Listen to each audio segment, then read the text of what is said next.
Rack and Roll, Shadows of Centris. The Reggie Files. So, what do we know about Madame Olfus? Reginald asks after excusing himself from the fitting room. He had sent a text with her name to the intelligence department, and they had sent a response saying they had information. This woman is a lively one. She has been indicted and accused of more crimes than you've had hot meals over the past 500 years, but has never once been properly convicted or charged. She's always 2 steps, if not more, away from the innumerable crimes she benefits from, and indeed appears to be a victim of the galaxy's criminals at first glance. She happily sues for slander and has gotten away with it clean, which is the only thing even partially immoral anyone can pin on her. I see. She's asked 2 questions in total. Neither were for classified information, but they've gotten me suspicious. What are they? She asked about the differing corrosion rates and ages of the metal of the Dauntless. The fact it was made of recycled ships was not a secret, so I informed her of that, Reginald states. He's kept his tone low and below casual hearing, all but whispering into the communicator while also being in the bathroom. I see. The other question? She asked if that meant the rumors humans go to war often was accurate. I confirmed it, as this is again publicly available information, Reginald says. She's planning a play, but she doesn't move in ways involving violence. We'll need to watch our stocks. Sir? Reginald asks. Just be polite and don't rise to insult or provocation. She feeds off of people's reactions and will try to eat you alive if you do. Just don't flinch. They advise, and Reginald sighs. Very well, Reginald says. Do you want details on her gown, or... We know what Miss Jadeblade has been buying. I take it that Madame Olfus is the reason behind all the Valyra-sourced purchases. Yes. That's all we need to know. More information will be available for your leisure when you're not in her immediate proximity. Now, get back in there before you're missed, the intelligence officer says, and Reginald nods to himself before putting things on mute and slipping the communicator into his pocket. He washes his hands and wets his hands back a little before leaving the bathroom and heading back to the fitting room. Was there something? Madame Olfus asks before there's a knock on the door. Everyone goes still and Reginald looks to Misty. Was there another guest expected? He asks, and she shakes her head. No. If it were Shireen, she would have simply unlocked the door and come in. Misty replies, and the knock returns, more insistent this time. I see. I'll answer that then, Reginald says.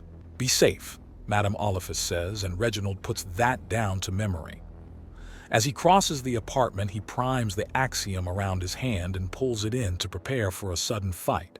So when he opens the door to stare down the barrel of a plasma cannon, his arm snaps up and crushes the barrel closed in response. There's a quick fight for the weapon, with the person on the other end pulling back on it before Reggie puts in a little more axiom, and there's the sound of shearing metal as the weapon comes apart. Who is it? Misty calls out from where she's working. Someone really eager to show me their plasma cannon. Reggie calls back before he turns to the furious Lyrak woman as the chunk of metal reshapes in his hand into a trench knife with bladed knuckle guard. She brings up the gun again and he kicks her in the stomach, not at all concerned for the now useless chunk of metal. He left the safety systems intact, meaning the weapon will not fire unless she bypasses them. That's not going to work.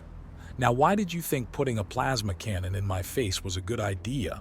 Reggie asks coldly. What's going on? Misty demands, coming out of the back room. Madame Olfus is behind her with the still pinned-on dress and clearly smirking, which means that things are likely going to her tune. Nothing to worry about. I've got a handle on this. Her cannon is non-functional, and I'm about to explain exactly why what she did was a bad idea, Reggie says with a pleasant smile. Excuse me a minute.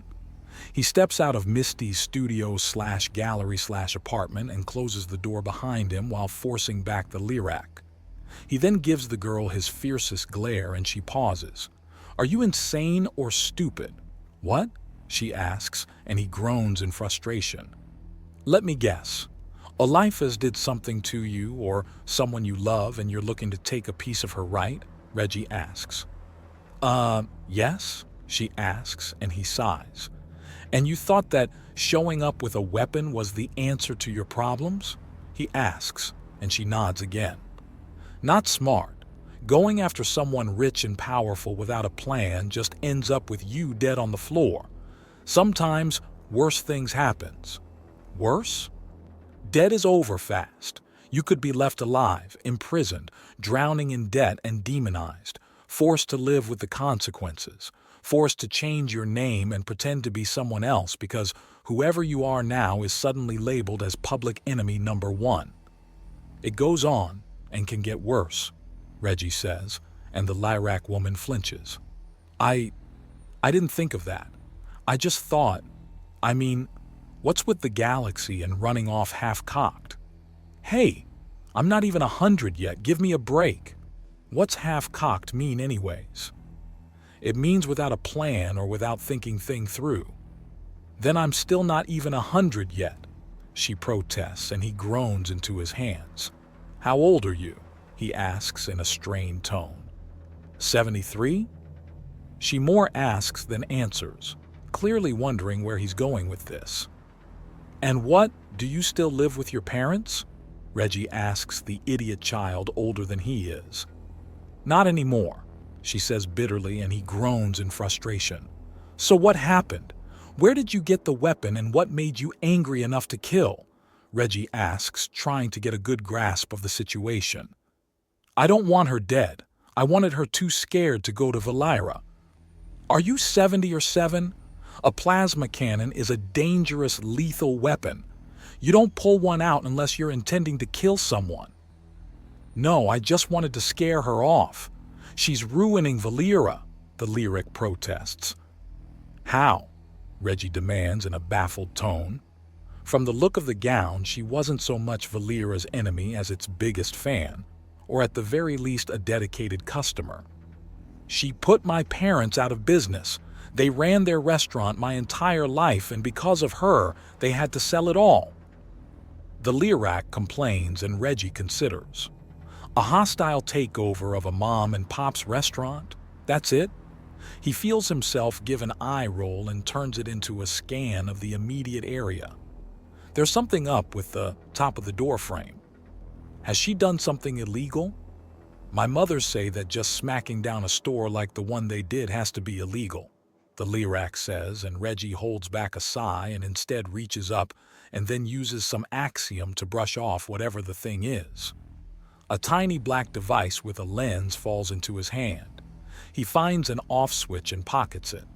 The boys in intelligence will have some fun with that. Was someone sent to break or vandalize things at your parents' business? You sound like my Aunt Lime, the girl accuses. Listen to your elders, kid. Oh yay? How old are you, Tret boy? Human, and when it comes to life, elder means someone who's lived more. I've lived a lot.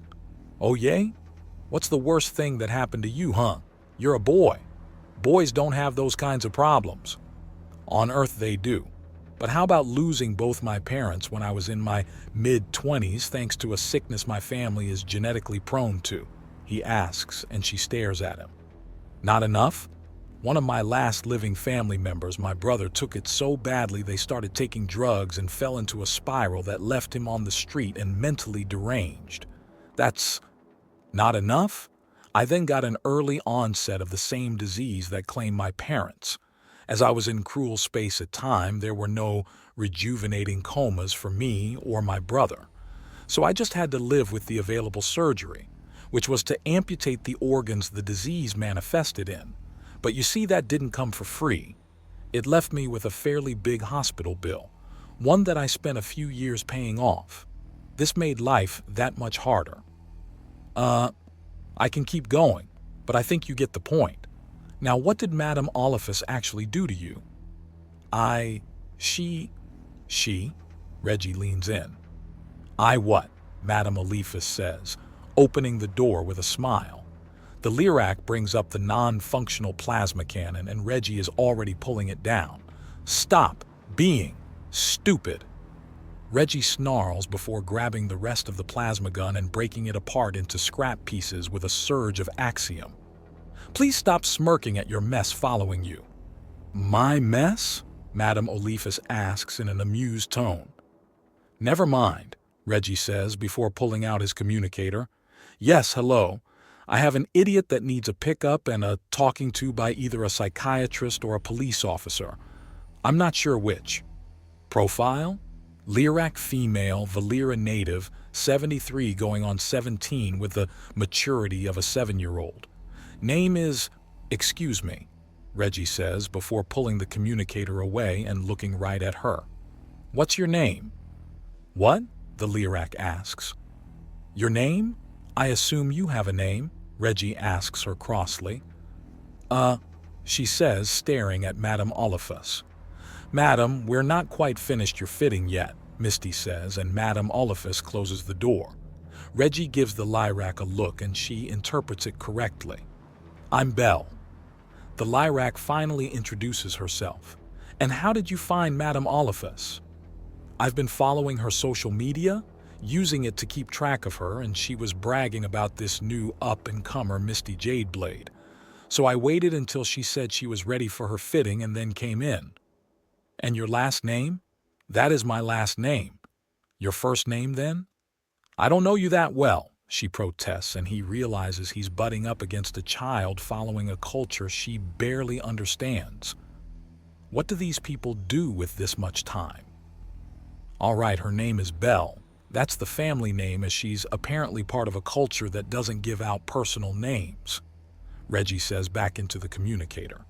Status of her weapon? Intelligence asks. I tore it apart twice. She's disarmed. All right, we've scrambled a teleporting squad up to the roof and they should be arriving momentarily. We're really deploying via teleport now. Wow. Reggie notes, and there's a rueful chuckle from the other end. Please tell me that the command for the teleport isn't energize. It's not. Good, Reggie says, and a few men in combat armor show up on the level. They're here. He hangs up the communicator as the soldiers rush up and are thankfully the picture of professionalism in their sky blue tri-tight alloy armor. Belle is quickly bundled up and taken for questioning, and Reggie passes off the device he found on the top of the door frame. He also takes a moment to grab a little more of the scrap from the plasma cannon to make a sheath for his new knife. Still technically off-duty despite the entire mess he was just dragged into, Reginald re-enters the apartment and heads back into the apartment and tucks away his new toy inside his vest. Well, that's over with. Does such a thing happen often? Reginald asks as he takes his seat again. The fitting is more or less finished and a nervous-looking Misty is going over the last few details. Not necessarily. It's rare for someone with such poor planning skills to manage to get from world to world. Most short-sighted troublemakers tend to be local, Madame Olfus says, and Reginald nods. Still, it was wonderful to see what kind of conflict resolution comes about. I will have to recommend this place to my associates. She continues, and there's a distinctly relieved cast around Misty's shoulders.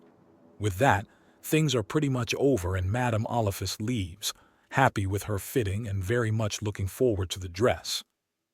The moment the door is closed, Misty grabs Reginald and holds on.